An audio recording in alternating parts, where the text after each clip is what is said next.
साथियों, जय भीम, जय भारत, जय संविधान। बहुजन समाज में जन्मे सभी संतों, गुरुओं, महापुरुषों को नमन करते हुए करुणा के सागर तथागत गौतम बुद्ध, संत श्रोमणी सतगुरु रविदास जी महाराज, भगवान वाल्मीकि महाराज, गुरु नानक देव, संत कबीर, गुरु घासीदास जी महाराज,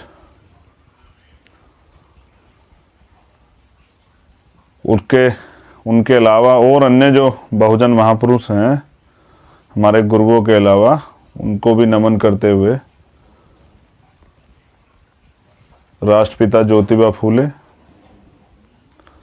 आरक्षण के जनक छत्रपति साहू जी महाराज, शिवाजी महाराज, संत गाडगे जी महाराज, पेरियर लल्लई यादव, पेरियर रामा नायकर स्वामी, बाबू जगदेव प्रसाद कुशवाहा, जननायक कर्पूरी ठाकुर, बिरसा मुंडा, बिजली पासी,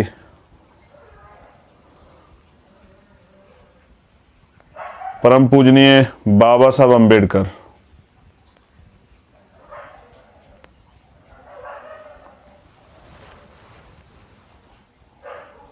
शहीद करतार सिंह सराभा, शहीद उधम सिंह, शहीद भगत सिंह,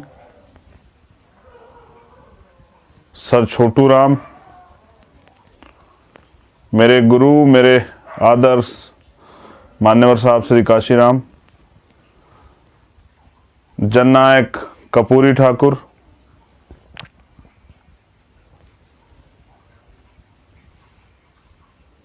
मान्यवर दीना भाना वाल्मीकि साहब, आप सभी को जो है मेरा नमन, कोटि कोटि नमन, बारंबार नमन, क्योंकि आपने अपने जीवन संघर्ष से हमें बहुत कुछ दिया। तो आपका बलिदान जो है वो अमूल्य है, उसको चुकाया नहीं जा सकता है। आज का लाइव जो है, ये लाइव तो मुझे कल या परसों में ही करना था, मगर मैंने थोड़ा सा लेट किया क्योंकि मैं गंभीरता से इस पे बात रखना चाहता था। और मैं ये लाइव इसलिए कर रहा हूँ, आज का लाइव थोड़ा सा लंबा भी रहेगा, कि लोग इस लाइव की अहमियत को समझें। और हमारे जो कार्यकर्ता पदाधिकारी हैं या बहुजन समाज के जो लोग, SC ST OBC माइनॉरिटी के जो लोग हैं, वो लोग इसकी गंभीरता को समझें, हमारे नौजवान इसकी गंभीरता को समझें। पहली बात तो मैं किसान आंदोलन, क्योंकि चरम पे किसान आंदोलन से शुरुआत करूंगा। मैंने सुना था किसी से कि कोई किसी को राज नहीं देता, कोई किसी को ताज नहीं देता, जो लेता साढ़े निज बल लेता, जिसमें दम होता है वो लेता है, अपने दम पे लेता है। तो किसानों का आंदोलन चल रहा है और लगभग 67-68 दिन हो गए हैं। और आंदोलन में कितनी ताकत होती है आप देख रहे हैं। जो सरकार किसी के आगे नहीं झुकती थी, वो सरकार जो है बेबस सी नजर आ रही है। ये आंदोलन की ताकत होती है। तो जो हमारे लोग ये कहते हैं कि आंदोलन से कुछ नहीं होता, ये संदेश मेरा जो है, मैं किसी को क्रिटिसाइज नहीं करना चाहता, लेकिन मैं जिस अहम मुद्दे पे बात कर रहा हूँ उस पे जो लोग राजनीतिक महत्वाकांक्षा है, राजनीतिक वैचारिक जो है, राजनीतिक मजबूरी के कारण मेरा समर्थन नहीं करते, ये उनके लिए भी है आज लाइव। जो लोग समर्थन करते हैं उनके लिए तो है ही, लेकिन बहुजन समाज के लोग जो राजनीतिक कारणों से विरोध करते हैं, ये लाइव उनके लिए भी है। तो किसान सड़कों पे है, यानी कि आंदोलन अपनी हक की लड़ाई के लिए, अपने वाजिब हक की, जो आपका अधिकार बैठता है उसके लिए भी आपको लड़ना पड़ता है। जब सरकार से आपको कोई चीज लेनी होती है तो उसके लिए भी आपको सड़कों पे आना पड़ता है। तो बहुजन समाज के लोगों को किसान आंदोलन से सीख लेनी चाहिए कि किस तरह अपने हक के लिए जो है 2-2 महीने, और किसान आंदोलन तो और 3 महीने से पहले चल रहा है, जब से बिल पास हुए। तो यानी कि 5-5, 6-6 महीने भी घर छोड़ के सड़कों पे रहना पड़ता है, आंदोलन करने पड़ते हैं, लाठियां खानी पड़ती है, गोलियां खानी पड़ती है, मुकदमे झेलने पड़ते हैं, तमाम तरह के आरोप प्रत्यारोप झेलने पड़ते हैं। ये उन लोगों के लिए, जैसा मैंने कहा, जो लोग राजनीतिक मजबूरी के कारण मेरा विरोध करते हैं। दूसरा, कुर्बानियां आप देख लीजिए कि फ्री में कोई किसी को कुछ नहीं देता। जो अधिकार आपका छिन जाता है उसको लेने के लिए आपको वो मांगने से नहीं मिलता, उसको छीनना पड़ता है। ऐसा माननीय काशीराम साहब कहते थे। और एक नाम जो और मैं आज के लाइव में लूंगा, वो आपके काम आएगा, उसको याद रखिएगा। तो मैंने आपको जैसे कहा कि जो अधिकार आपका छिन गया वो मांगने से नहीं मिलेगा, उसके लिए आंदोलन करना पड़ेगा, संघर्ष करना पड़ेगा, जैसा किसान कर रहे हैं। तो उसमें बलिदान कितने चले गए ये भी देख लीजिए। जो लोग कहते हैं कि भाई युवाओं के कैरियर खराब हो जाते हैं, सब चीज़ें होते हैं, युवा किसान आंदोलन में भी है, मुकदमे भी लगे हैं, सब चीज़ें लगे हैं, लेकिन अपने हक के लिए जो है वो लोग कितनी मजबूती से लड़ रहे हैं आप देख लीजिए। और 120 से ज़्यादा बलिदान भी हो चुके हैं। ये दूसरी बात है। अब जो एक और महत्वपूर्ण बात है वो ये है कि एक आ जाता कि आंदोलन में हिंसा हो जाती है, आंदोलन को तो जानबूझ के खराब किया जाता है, ये लोग षड्यंत्र करते हैं, बहुत सारे कई आंदोलनों में लगा। लेकिन मैंने कहा कि लोगों को जानना चाहिए। तो किसान दिल्ली गए थे और सरकार ने साजिश करा के आंदोलन में लाठियां चलवाई, गोली चलवाई, आंदोलन को बदनाम किया, बाकी काम मीडिया ने कर दिया। तो जो बेचारे लोग हैं उनको समझना चाहिए किस तरह से आंदोलन को खराब करने के लिए सरकार साजिशें करती है। ये पुख्ता परिणाम जो है प्रमाण आपके लिए हैं, उन लोगों के लिए जो लोग आंदोलन की वैल्यू नहीं समझते और आंदोलनकारियों को भी सम्मान देने के बजाय उनका राजनीतिक मजबूरियों से विरोध करते हैं। तो ये किसान आंदोलन जो है बहुत कुछ सीख देता है तमाम लोगों को, जो लोग आज आंदोलन कर रहे हैं किसी दल से या किसी संगठन से जुड़े हुए हैं, कि अपनी लड़ाई को जीतने के लिए कितनी परेशानियां, कितने तरह के अपमान, संघर्ष और आरोप प्रत्यारोप के बाद आपको ये लड़ना पड़ता है। तो बहुत सारे लोग आज इस बात से सीख ले लेंगे और वो समझ लेंगे किस तरह से आंदोलन को बदनाम करने के लिए सत्ता में बैठे लोग जो है सरकारी मशीनरियों का दुरुपयोग करते हैं, निर्दोष लोगों पे लाठी चलवाते हैं, आंदोलन को बदनाम करने के लिए अपने लोग भेज के हिंसा करवा देते हैं। और इसके आरोप जो हैं, जो लोग आंदोलन कर रहे हैं उनको झेलने पड़ते हैं। तो मजबूरी में जाता है आदमी, सड़क पे खुशी से तो नहीं जाता है। अब मैं एक नाम ले रहा था आपके सामने, अभी बजट पेश हुआ और बजट में पहले बात तो SC ST OBC के लिए तो कुछ नहीं है, क्योंकि बजट जो है वो कागजों में है, वो धरातल पे नहीं है। धरातल पे जब वो आएगा, धरातल पे उस पर काम होगा, आपको पता लग जाए। पहले भी पिछले साल का जो बजट था 2020 का, उसमें बहुत तमाम तरह के वादे हुए थे, वो वादे आज तक धरातल पे नहीं आए हैं। हम तो राष्ट्रीय स्तर पे जो हैं देखते हैं सरकार क्या कर रही है। लेकिन मैं ये कहना चाहता हूँ, एक जो बहुत गंभीर बात उसमें थी और ये लंबे समय चली आ रही थी, मैंने सोचा कोई और शुरुआत करेगा, कोई राजनीतिक दल करेगा, जो बहुजनों के हितैषी दल है वो करेंगे, कोई आएगा निकल के कोई बात करेगा। लेकिन जिस तरह से निजीकरण हो रहा है, सरकारी जो डिपार्टमेंट है, सरकार संस्थाओं है, जिनको जिस तरह से षड्यंत्र से खत्म किया जा रहा, मैं उस पर आज अपनी बात रखना चाहता हूं। तो SC ST OBC माइनॉरिटी के लोग, जैसा मैंने कहा कि वो लोग आज का लाइव जो है हमारे नौजवान ध्यान से सुने।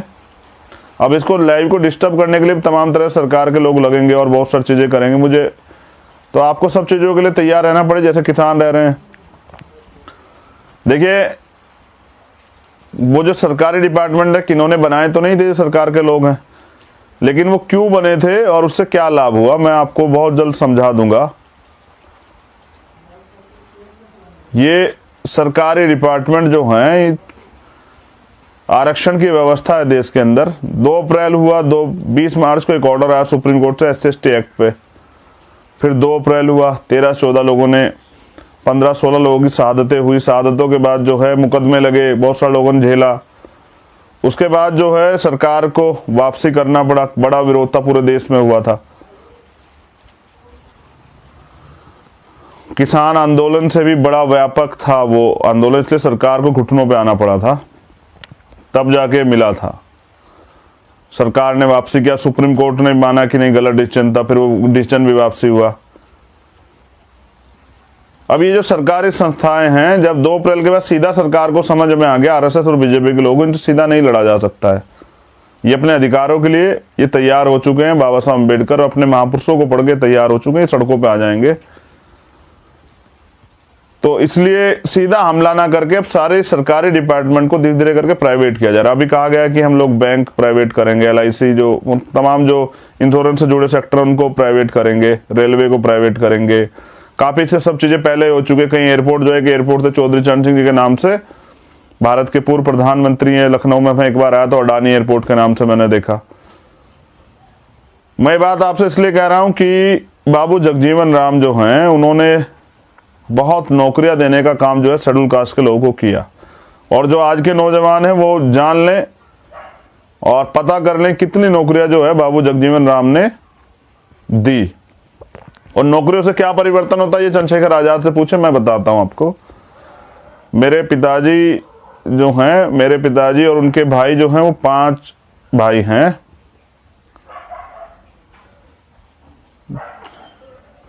चार भाई है मेरे पिताजी के, जो और मतलब परिवार था। तो मेरे बड़े वाले ताऊजी जो हैं वो आर्मी में थे, आर्मी से रिटायर हुए वो। दूसरे वाले जो ताऊजी थे वो देहरादून में, वहां से जो है वो सिटी एयरफोर्स से रिटायर हुए। तीसरे नंबर पे मेरे पिताजी थे जो टीचर थे, टीचर से रिटायर हुए। चौथे नंबर पे मेरे चाचा हैं जो गांव में हैं। देखिए मैं लाइव के चक्कर में कंफ्यूज हो गया, 5 ही वो हैं मेरे परिवार। मेरे ताऊजी और मेरे पिताजी को लगा 5 भाई थे। जो सबसे बड़े वाले वो गांव में रहते थे, उनसे छोटे वाले जो है वो आर्मी में गए। तीसरे नंबर के जो हैं वो देहरादून में सिटी एयरफोर्स से रिटायर हुए। चौथे नंबर मेरे पिताजी थे और 5वें नंबर पे मेरे चाचा हैं जो गांव में रहते हैं। बड़े वाले ताऊजी खेती करते रहे, उनका परिवार है। काफ़ी, मैं जहाँ तक मैं जानता हूँ, एक भी बच्चा जो है सरकारी नौकरी पे नहीं लगा, क्योंकि ताऊजी गांव में रहते थे। तो सब जो लोग बच्चे बड़े होते वो खेती वगैरह काम से जुड़ते गए। अभी बड़ी मुश्किल से वो अपने परिवार को सर्वाइव कर पा रहे हैं।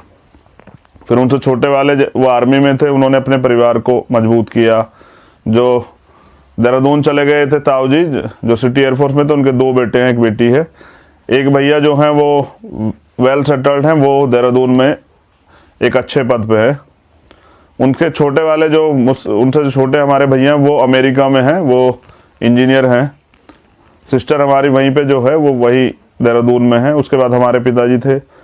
हम 6 भाई बहन हैं। हमें 6 भाई बहन को हमारे पिताजी ने पढ़ाया।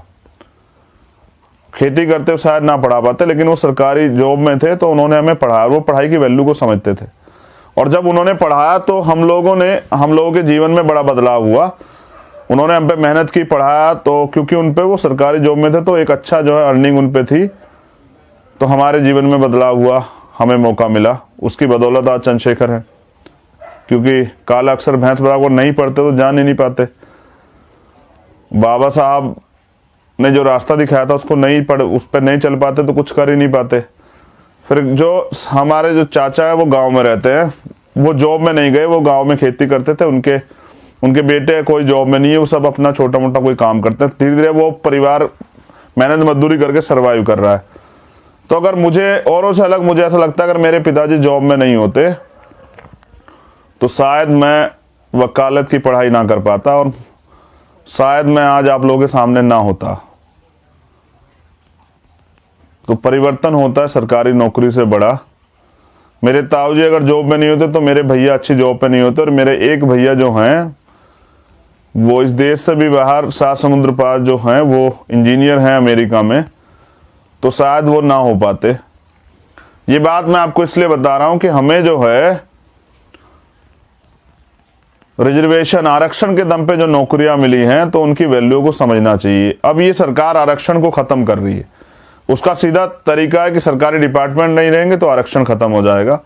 प्राइवेट में आरक्षण है ही नहीं। तो मैं लंबे समय से सोच रहा था कि हमें अपनी आवाज को उठाना चाहिए। जैसे कि जो अधिकार जो हमें नहीं मिला है तो वो अगर उसकी वैल्यू को हम नहीं समझते हैं, लेकिन जब हमें मिल गया, जैसे हमें स्वाभिमान से जीवन जीने का जो है मौका मिला, सो हमारा जीवन जो है वो आर्थिक रूप से जब हमारे फैमिली संपन्न हुई तो हमें आगे बढ़ने का मौका मिला। अब अगर हमसे दोबारा गुलामी वाले जीवन में जाने के लिए कहा जाए तो शायद हम लोग नहीं जा पाएंगे और शायद हम उसे बर्दाश्त भी नहीं कर पाएंगे। जैसे मेरे जो बड़े ताऊ जी थे वो एक किसान के यहाँ हाली रहते थे। देखो, हम किसान आंदोलन में सहयोग करते हैं, लेकिन दलितों पे काफी बड़े पैमाने पे जमीन नहीं है, वो तो मजदूरी करते हैं। लेकिन क्योंकि जब भी देश हित में कोई भी आंदोलन होता है तो किसान लोग जो हैं, दलित समाज के लोग तो स्पेशली जाते हैं मदद करने के लिए। तो आज समाज हमारा खड़ा, मैं खुद भी जाता हूँ। लेकिन मेरे ताऊजी जो है ना, एक बार मैं गांव गया था, लोग की पढ़ाई करते, तो मेरे ताऊजी ने कहा कि तुम्हें कुछ लोग देखना चाहते हैं गांव में, तो तुम चलो मेरे साथ। तो मैं गया तो ताऊजी ने मुझे मिलाया कि ये परिवार है, मैं इनके यहाँ हाल ही लगा हुआ था, इनके यहाँ इनके जो है खेतों काम करता था, इनके जानवरों का काम करता था। मैं बिल्कुल एक जनरल बात बता रहा हूँ, सच, क्योंकि मैं देसी आदमी हूँ, गांव से आता हूँ, तो सब चीज़ों को खेती भी की है, पेड़ भी काटे हैं, तमाम तरह से जो है और भी काम किए किसानी के, पानी भी दिया, सब चीज़ें जानता हूँ। करीब करीब भैंस जानवर भी रखे, दूध निकालना भी जानता हूँ, घास काटना, सभी चीज़ें जानता हूँ। तो गाँव से आता हूँ, गाँव की परेशानियों को जानता हूँ, जाति का अपमान भी जानता हूँ, जातिगत दर्द भी जानता हूँ, जातिगत जो है शोषण भी समझता हूँ, क्योंकि मैंने वो देखा और झेला है। जो बेरोजगार नौजवान हैं, उनकी पॉकेट में जब पैसे नहीं होते, उनके सपनों को टूटते हुए भी देखता हूँ, क्योंकि मैं उनमें से एक ही हूँ। तो जो मतलब तमाम तरह की परेशानियां आज के नौजवान के जीवन में, उनको समझता हूँ, बखूबी समझता हूँ, क्योंकि मैं वहीं से आता हूँ और मैं उसी जीवन को जी के आया हूँ।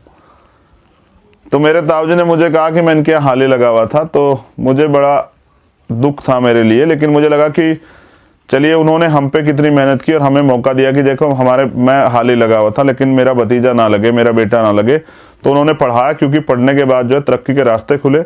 तो जो थोड़ी बहुत ही आर्थिक संपन्नता शेड्यूल कास्ट के लोगों में आई है, बैकवर्ड के लोगों में आई है, जो माइनॉरिटी में जो बैकवर्ड है उनके जीवन में आई है, ये सिर्फ आरक्षण की वजह से आई है। क्योंकि इस देश में जो कास्टिज्म है, जिस तरह का भेदभाव है, जिस तरह की व्यवस्था बनी है, उसमें इतने भेदभाव में, जहां आज भी बार बार तरह तरह के अपमान घोड़ी से उतारना और पता नहीं क्या क्या जो है, जमीन जो बड़े लोग हैं उनके घर के नाम जूते उठा के चलना, और तमाम तरह के भेदभाव, अच्छे कपड़े नहीं पहनना, मूछें रखने पर हत्या हो जाती है। तो तमाम तरह की जो परेशानियां होती हैं गांव में अभी भी है। अच्छे मतलब आप अच्छे जा रहे कब कुछ तैयार हो जाते हो तो उस पर भी वो है लोगों को, अगर आप अच्छा घर बना लेते हो इस पर भी ऑब्जेक्शन हो जाता है। तो इनके बीच में भी अगर आगे बढ़ने का रास्ता मिला, आर्थिक थोड़ी संपन्नता आई, तो वो आरक्षण से जो नौकरी प्राप्त हुई उससे आई। और आरक्षण एजुकेशन से स्टार्ट हो जाता है, एजुकेशन में मिलता है, फिर घर मतलब फीस में भी थोड़ी सी रिलीफ मिलती है, क्योंकि आर्थिक संपन्नता नहीं थी। तो बड़ी मुश्किल से ना मैंने देखा कि किस तरह से शेड्यूल कास्ट के बच्चे जो हैं, वो बैकवर्ड के भी जो है बच्चे किस तरह से गांव से साइकिल पे निकल के स्कूल जाते हैं, पैदल जाते हैं, पढ़ते हैं, फीस के पैसे भी नहीं होते, तो किस तरह से वो अपने उसको निकल के आते हैं। लेकिन उनका प्रयास रहता है, हॉस्टल में रहते हैं बच्चे, तमाम तरह की परेशानियां सहते हैं और कोशिश कर रहे हैं कि इस व्यवस्था में जूझ रहे हैं कि वो कुछ करके दिखाएं, देश हित में उनको मौका मिले। तो आरक्षण कोई गरीबी उन्मूलन का कार्यक्रम नहीं था, आरक्षण राजकाज में हिस्सेदारी का मामला, प्रतिनिधित्व का मामला। मैंने इसको कई बार समझाया भी, मैंने जनरल कास्ट के लोगों इस पर सेटिस्फाइड किया कि नहीं, आरक्षण सही है, होना भी चाहिए। ये अमेरिका में भी अफर्मेटिव एक्शन के नाम से वहां से जानते हैं। मैं बात आपसे क्यों कह रहा हूं, क्योंकि ये छीना जा रहा है, इसको खत्म किया जा रहा है और हमारे लोग चुपचाप बैठे हैं। देखिए, कई बार लोग कहते हैं कि नहीं सत्ता में जरूरी है, लेकिन मैं कह रहा हूं कि आंदोलन भी बहुत जरूरी है। किसान तो सत्ता में नहीं है, लेकिन अपनी मांग के लिए सरकार के आगे अड़े हुए हैं। तो ये हौसले की बात है, ये स्वाभिमान की बात है। आप घर में बैठे सोचते हैं कि आपके अधिकार सुरक्षित रहेंगे, ऐसा नहीं होता है। आपको उनके लिए लड़ना पड़ता है, आपको आना पड़ता है, आपको सामने आके अपनी बात रखनी पड़ती है। सरकार अगर इतना आपसे प्यार करती तो शायद मुझे लगता है कि आपकी सारी समस्याओं को सुन के उनका हल निकाल देती, लेकिन नहीं निकाला है। तो मुझे ऐसा लगता है कि हमें इस लड़ाई को लड़ना चाहिए। अब हम इंतजार नहीं कर सकते हैं। मैं नहीं चाहता कि ये बजट जो है ये पास और ये लागू हो, ये तमाम तरह की चीजें जो है सरकारी डिपार्टमेंट बिक जाएं, सरकारी नौकरियां खत्म हो जाएं। और मैं जनरल कास्ट के लोग भी इसको समझें कि सरकारी डिपार्टमेंट रहेंगे तो उनके बच्चे कहाँ से नौकरी कर पाएंगे, और किस तरह से पाल के तैयार करते हैं, मेहनत करते हैं। मेरे पिताजी चाहते थे कि हमारे छोटे वाला भाई जो इंजीनियर बने, तो उन्होंने खूब उसके लिए मेहनत की, अच्छे कॉलेज में एडमिशन दिलाया और तमाम तरह से मेहनत की, ट्यूशन और सब चीजें रखी। तो माँ बाप तो अपनी तरफ से पूरा प्रयास करते हैं। कैसे करते हैं कि अपने पेट का जो है काट के उसको देते हैं, कि जैसे मैंने खुद देखा कि मेरे पिताजी को अक्सर जो है वो चंद कम कपड़ों में मतलब रहते, जो उनके एक ही जो तरह के 2-3 जोड़े थे उन्हीं में रहते थे, लेकिन हमें वो ड्रेस हमेशा प्रॉपर सिलवा के देते थे, हमें समय पर सर्दियों में जूते सिलवा देते थे और जर्सी देते थे। तमाम जो मतलब सुविधाएं, जो जरूरत की सामान है पढ़ने के समय में, किताबें और सब चीजें वो हमें देते थे, ट्यूशन वगैरह सब चीजों का को करते थे। लेकिन उसके लिए वो किस तरह से एक सीमित तनख्वाह से किस तरह कटौती करते थे, बड़ा सोचने का। तो फिर बहनों की शादियां, तो ये मेरा नहीं, ये तमाम जो है देश में रहने वाले लोगों का हाल है। मगर ये मैं इसलिए कह रहा हूं कि नहीं, अब आरक्षण खत्म किया जा रहा है तो हमें लड़ना पड़ेगा सर। और मैं ये चाहता हूं कि अब जो है एक बड़ी आबादी हमारी जो है पूरे देश के अंदर, पूरे देश में एक बड़ी आबादी हमारी है शेड्यूल कास्ट के लोग, तमाम शेड्यूल कास्ट की जातियां, बैकवर्ड की बहुत सारी जातियां हैं, माइनॉरिटी में भी बैकवर्ड है, उनको भी रिजर्वेशन का फायदा मिलता है, वो भी हैं। और जो देश हित, जो देश में जो लोग रहते हैं उनमें जो नौजवान हैं जो सरकारी डिपार्टमेंट नौकरी चाहते हैं, तो उनको भी समझना पड़ेगा कि नहीं, सरकार तो कुछ छोड़ ही नहीं रही है, सरकार तो सब बेच बेच के खत्म कर दे रही है। तो हमारे ये भी मांग रहनी चाहिए कि चलिए, अगर आप कहते हैं कि वक्त की जरूरत है कि सरकार डिपार्टमेंट खत्म करने पड़ेंगे, तो मैं चाहता हूं कि प्राइवेट में जो है आरक्षण की व्यवस्था की जाए। क्योंकि मुझे लगता है अगर हमारे लोग वहां नहीं होंगे तो हमारी बात ही नहीं होंगी, कोई हमें मैनेजर नहीं बनाएगा, सब लोग चाहेंगे हम लेबर क्लास ही बन रहे हैं, लोग जिस तरह हमारे बारे में सोचते हैं इस व्यवस्था में। तो जहां आज भी देखें न्यायपालिका है लेकिन न्याय तो नहीं मिलता है, न्याय के लिए तो आंदोलन करने पड़ते हैं। कानून व्यवस्था है लेकिन पुलिस एफआईआर तो नहीं लिखनी पड़ती, उसके लिए तो धरने प्रदर्शन करने पड़ते हैं। अभी आकाश पाल का मामला देख लीजिए मेरठ का। अगर हम न्याय के लिए लड़ने जाते हैं तो पीड़ित परिवार पे लाठियां चला दी जाती है। मुझे बड़ा दुख है, मेरी माताओं बहनों पे वहां पाल समाज की लाठियां चली, बहुत दुख है। लेकिन मैं क्यों बता रहा हूं कि सब चीजें हैं और सब लोग हैं, लेकिन मुझे लगता है कि हमारे लोग नहीं है सिस्टम में, तो हमारे लिए नहीं कुछ हो रहा है।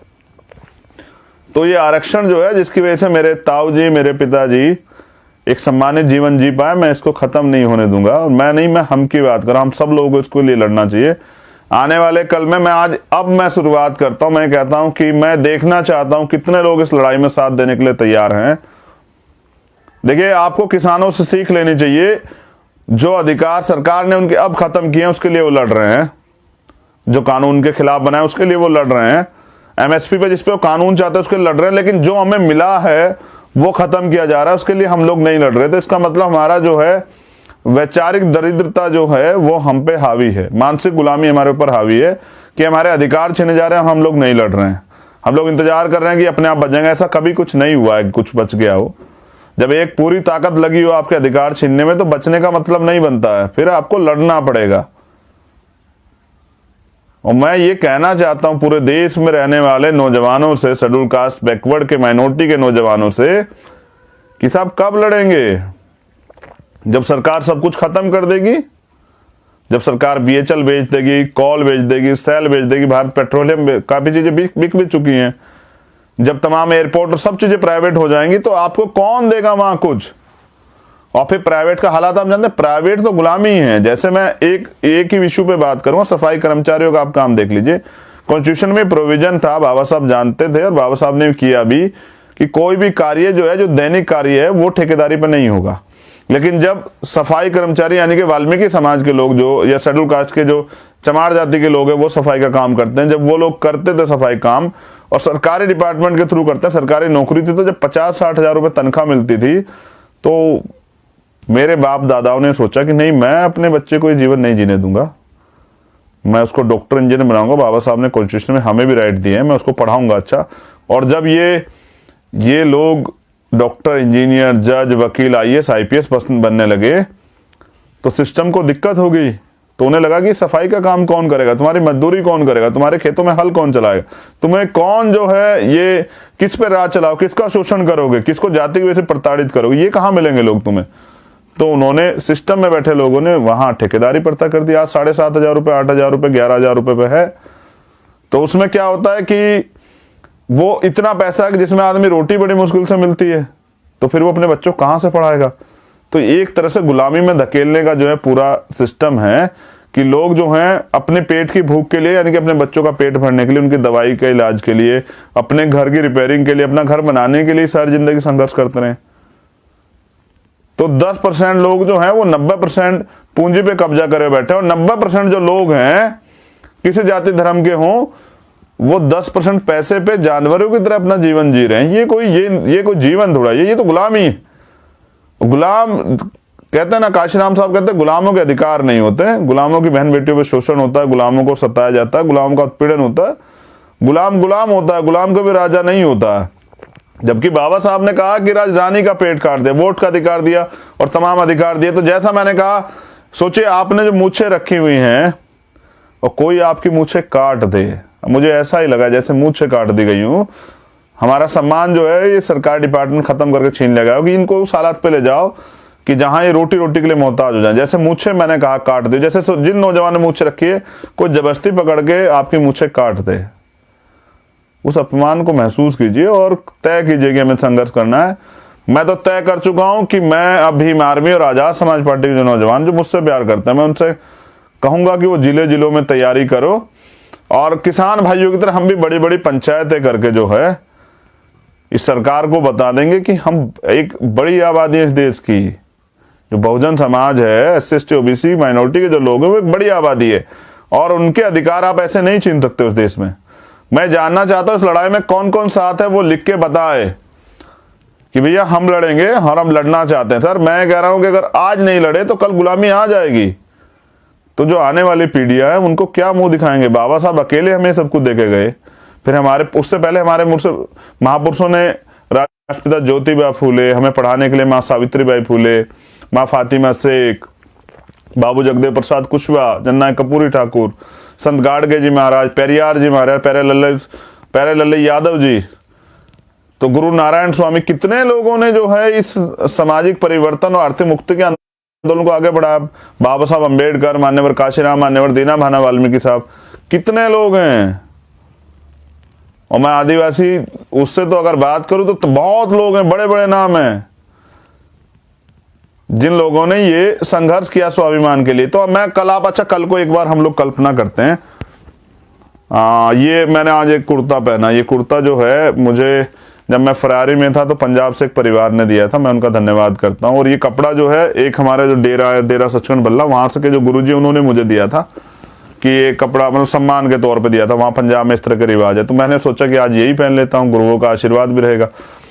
तो मैं ये बात आपको इसलिए बता रहा हूँ कि मुझे नफरत थी राजनीति से, लेकिन मुझे करनी पड़ी, क्योंकि जिन लोगों को आप सोचिए कि जो लोग संसद विधानसभा में बैठे वो आपके अधिकारों के लिए चुप हैं, तो मुझे लगा कि ऐसे लोगों को भेजना चाहिए जो लोग लड़ना चाहते हैं। वो पूरे देश में ऐसे लोगों की संख्या बहुत है, ऐसे नौजवान, ऐसे योग्य व्यक्ति जो हैं जिनको मौका नहीं मिला वो बहुत हैं, जो गरीबी की वजह से पैसा ना होने के कारण राजनीति में नहीं कर पाए, तो उनके लिए ये प्लेटफॉर्म है कि वो लोग करेंगे। लेकिन अभी जो इशू है वो मेन ये है कि हमें अपने अधिकार की सुरक्षा कैसे करनी है। तो मैं ये कहता हूं कि मैं लगातार बात करूंगा, मैं कल 2-4 दिन फिर लाइव आऊंगा और मैं लोगों से कहूंगा कि वो लोग तैयार हो जाएं, वो मुझे भेजे मैसेज, मुझे संदेश भी दे, मुझे सुझाव भी दे कि भैया हम लोग ऐसे कर सकते हैं, ये भी कर, सब लोग अपने अपने सुझाव भी भेजें और सब लोग जो हैं ये तैयारी भी करें कि अब हमें करना है। जैसे किसानों ने अपना दबाव बनाया है अपनी मांगों को लेकर, इस तरह से हम भी इस देश के प्राइम मिनिस्टर को, इस देश सरकार को ये बताना चाहते हैं कि ये आपके बाप दादाओं की बनाई हुई सरकारी संस्थाएं नहीं जिनको बेच रहे हो। ये कॉन्स्टिट्यूशन में ये इसलिए बना है सब चीजें कि इस देश के एक वंचित तबके को आगे बढ़ने का मौका मिले। तो आप ये छीन के क्या, प्राइवेट में क्या होता है, 12 घंटे ड्यूटी कराएंगे, 14 घंटे ड्यूटी कराएंगे, जब मर्जी चाहे निकाल देंगे। आप लेट जाओगे तो आपको तब गेट के बाहर कर देंगे, जब आप कहोगे कि परमानेंट कर दो तब निकाल देंगे। कोई गारंटी नहीं है। क्या है प्राइवेट में जो ठेकेदारी पे काम कर रहे हैं उनके हाल देख लीजिए, ऐसे हाल कि काम तो आप उतना ही करेंगे, लेकिन आपको तनख्वाह जब मांगने जाओगे तो मालिक चाहेगा कब मिलेगी, और फिर वो अपने आप तय करेंगे आपको क्या तनख्वाह देनी, कोई गारंटी थोड़ा ही किसी चीज की। तो जो नौजवान आज पढ़ रहे हैं, मैं उनसे भी कहना चाहता हूं कि सर नौकरी कहां मिलेगी जब ये सरकारी डिपार्टमेंट ही खत्म हो जाएंगे। तो मैं इसलिए आपसे कहना चाहता हूं कि हम लोग लड़ना चाहते हैं, और मैं नौजवानों से कहना चाहता हूं कि आपके सहयोग से लड़ना चाहते हैं। हमारी बहनें गांव में रह के पढ़ रही है, एक छोटी बहन हमारी जज बनी है अभी पंजाब से, कल मैंने उसको मुबारकबाद दी थी। तो मैं वो जज तभी तो बनी जब ये सरकारी डिपार्टमेंट है, तो जो बहनें हमारी पढ़ रही है और वो भी बराबर में आके जज बनना चाहती हैं, वो आईपीएस बनना चाहती हैं, आईएएस बनना चाहती है, डॉक्टर इंजीनियर बनना चाहती हैं, वो पुलिस में जाना चाहती हैं, क्या भर्तियां निकल रही है। चलो अगर मैं उत्तर प्रदेश की बात करूं तो उत्तर प्रदेश सरकार कहां दे रही है, और जो नौकरियां भी हैं उसमें देखो किस तरह का छल कर रही है एससी और माइनॉरिटी के लोगों के साथ, बैकवर्ड के लोगों के साथ, किस तरह उनको चुन चुन के निकाल रही है, किस तरह के नए कानून बना रही है। तो हमें अपने हक के लिए लड़ना पड़ेगा, और मैं इसलिए चाहता हूं कि आप लोग कमर कसें। पहले भी हम लोग लड़े हैं, 2 अप्रैल लड़े हैं, 23 फरवरी लड़े हैं, 13 पॉइंट रोस्टर लड़े हैं, एक बार और हमें लड़ना पड़ेगा। और अब हम जो हैं जिले वाइज या मंडल वाइज जो है, यूपी से तो मैं शुरुआत करने वाला हूं। हम लोग उत्तराखंड में भी एक बड़ी रैली के लिए मैं संदेश देता हूं कार्यकर्ताओं को, पदाधिकारियों को, हमारे जो नेता वहां हैं, कि वो भी तैयारी करें। उत्तराखंड में भी एक बड़ी रैली हम लोग जल्द करेंगे। लेकिन ये गुलामी एक्सेप्ट नहीं की जाएगी। आज फिर वही दौर आ गया जो एक बार में सरदार भगत सिंह और उनके साथियों के साथ था, कि वो गुलामी का जीवन नहीं जीना चाहते। और मैं आज आपसे ही कह रहा हूं कि हम गुलामी का जीवन नहीं जीना चाहते हैं। तो जो लोग राजनीतिक कारणों से मुझे मेरा विरोध करते हैं, वो मैं कह रहा हूं कि जो जितनी खामियां मुझ में ढूंढना चाहते हैं ढूंढे, लेकिन वो एक बार किसान आंदोलन से देखें कि आंदोलन में किस तरह सरकार क्या क्या कराती है। तो वो उनको समझना पड़ेगा कि वो इसलिए विरोध कर रहे हैं क्योंकि वो किसी राजनीतिक दल का समर्थन करते हैं। लेकिन सामाजिक जो आधारभूत है, जो मूलभूत लड़ाई है, जो आंदोलन है, उसको जब से मैंने उसको स्वीकार किया तो मैंने उसको नहीं छोड़ा है। मैं काशीराम जी की विचारधारा से प्यार करता हूं, मैं बाबा साहब अम्बेडकर की विचारधारा से प्यार करता हूं। मुझे पता उसी में सफलता मिलेगी। मैं राष्ट्रपिता ज्योतिबा फूले की विचारधारा से प्यार करता हूं। मैं 100 में से 90 भाग आ रहा, मैं बाबू जगदेव प्रसाद कुशवाहा को नेता मानता हूं, मैं जननायक कर्पूरी ठाकुर को नेता मानता हूं। तो मुझे कोई दिक्कत नहीं है। इसलिए मैं आपसे कह रहा हूं कि हमें लड़ना पड़ेगा, संघर्ष करना पड़ेगा। और अब सबसे बड़ी जो लड़ाई है ना, मेरी जो समझ में आ रही है, वो आरक्षण की है। और आरक्षण अगर रहेगा तभी गवर्नमेंट नौकरी रहेगी। तो एससी एसटी ओबीसी माइनॉरिटी के लोगों से मैं कहना चाहता हूं कि वो तैयार हो जाएं।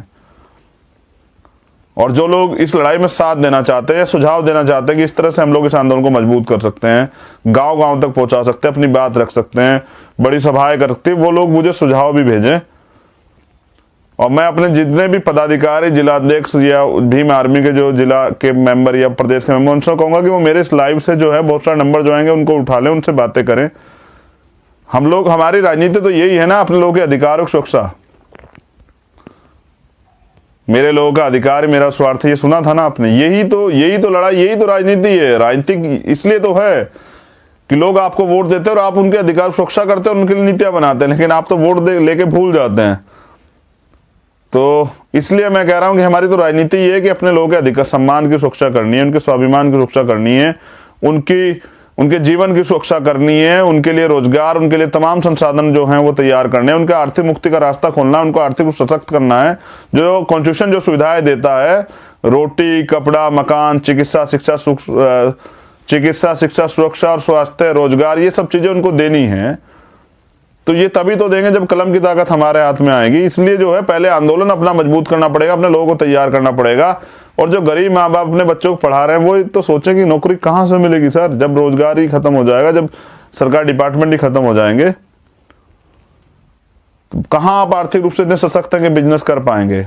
और यहाँ इतने बड़े बिजनेसमैन है जो देश के प्राइम मिनिस्टर को अपनी उंगलियों पर चला दें, अपने तरीके से चला दें, अपने तरीके से मोड़ दें, तो वहां आप कहाँ उनका सामना कर पाएंगे। इसलिए मैं कहना चाहता हूं कि अब इस लड़ाई को आप समझिए, जिम्मेदारी से समझिए। और मैं इसीलिए हूं और मेरी यही पहचान है कि मैं जब तक हूं, मुझे घमंड नहीं